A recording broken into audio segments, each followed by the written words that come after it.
శ్రీ సత్యసాయి జిల్లా హిందూపురం పట్టణంలో ప్రసిద్ధిగాంచిన శ్రీ పేట వెంకటరమణ స్వామి దేవాలయంలో శనివారం ముక్కోటి ఏకాదశి వేడుకలు అంగరంగ వైభవంగా జరిగాయి. ఉదయం 2 గంటలకే స్వామివారికి ప్రత్యేక పూజా కార్యక్రమాలతో పాటు ఉత్తర ద్వార దర్శనం ఆలయ కమిటీ నిర్వాహకులు భగీరథ నవీన్ ఆధ్వర్యంలో ఏర్పాటు చేశారు.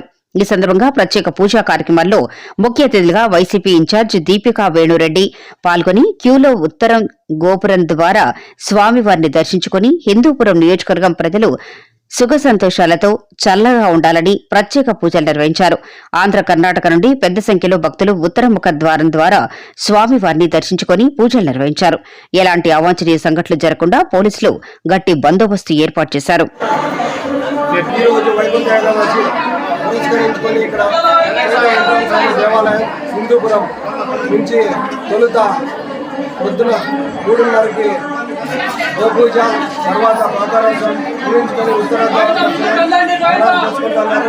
ఇక్కడ విశిష్టత ఏమంటే ఇక్కడ దర్శనం చేసుకుంటే తిరుమల చేసుకున్నంత భాగ్యమని అందరూ భావిస్తున్నారు.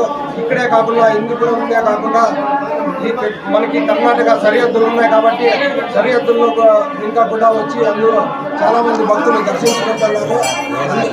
తమిళనాడు ఇంకా కూడా వచ్చి దర్శించుకుంటున్నారు.